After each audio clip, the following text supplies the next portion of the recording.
নমস্কার, আমি ডক্টর চন্দ্রচূড় গোস্বামী, অখিল ভারত হিন্দু মহাসভার রাজ্য সভাপতি।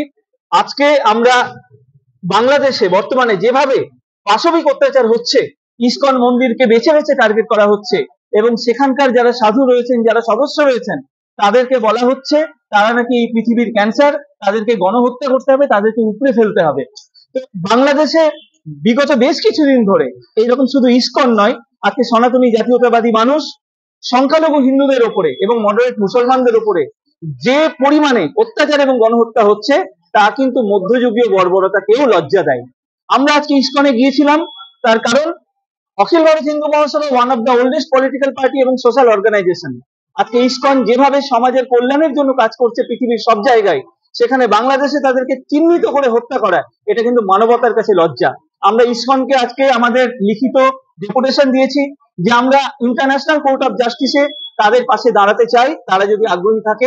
এবং তারা ঊর্ধ্বতন কর্তৃপক্ষ অত্যন্ত খুশির সাথে আমাদের ডেপুটেশন গ্রহণ করেছেন, তার রিসিভ কপি আমাদের হাতে রয়েছে। আমাদের এই যে মুভমেন্টটা, তাকে লিড করছেন অ্যাডভোকেট দীনেশ পানি, উনি আমাদের আইনি উপদেষ্টা, উনি পাশেই রয়েছেন।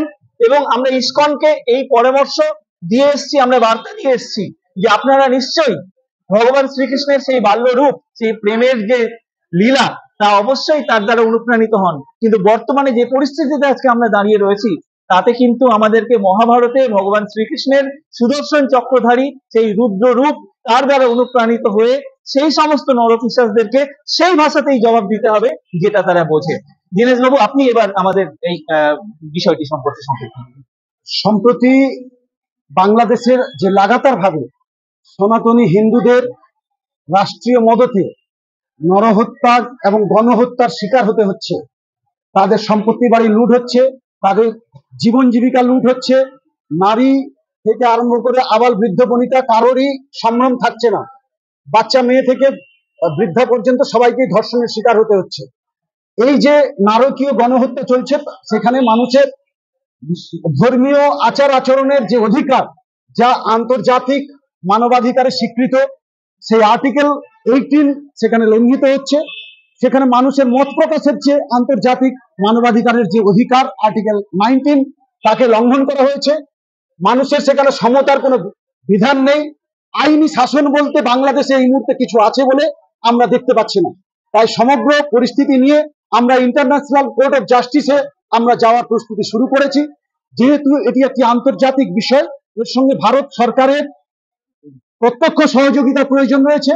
তাই আমরা আন্তর্জাতিক যে মানবাধিকার সংগঠনগুলো রয়েছে, তাদেরকে সঙ্গে নিয়ে, ভারত সরকারকে সঙ্গে নিয়ে আমরা এই ইন্টারন্যাশনাল কোর্ট অফ জাস্টিসে আমরা চিন্ময় কৃষ্ণ প্রভুর মুক্তি সহ বাংলাদেশে নিরীহ হিন্দু সনাতনীরা যাতে বাঁচতে পারে, ধর্মাচরণ করতে পারে, তাদের জীবন জীবিকা সুরক্ষিত থাকতে পারে, তার জন্য প্রস্তুতি শুরু করেছি। আপনাদের সবাইকে আমাদের সাথে থাকতে বলছি, তার কারণ এই লড়াইটা মানবতার লড়াই। এটা কোনো ইসকন, কোনো হিন্দু মহাসভার লড়াই নয়, শুধুমাত্র বাংলাদেশি সনাতনী বা মডারেট মুসলমানদের লড়াই নয়। এই সমস্ত বর্বরদেরকে এই মুহূর্তে যদি প্রতিহত না করা হয়, তাহলে আগামী দিনে কিন্তু সভ্যতার অস্তিত্বই সংকটে পড়বে। সেই জন্য আপনারা সবাই হিন্দু মহাসভার এই লড়াইয়ের সাথে থাকুন, সামিল হন। সবাই ভালো থাকুন। জয় হিন্দ, জয় ভারত। জয় ভারত।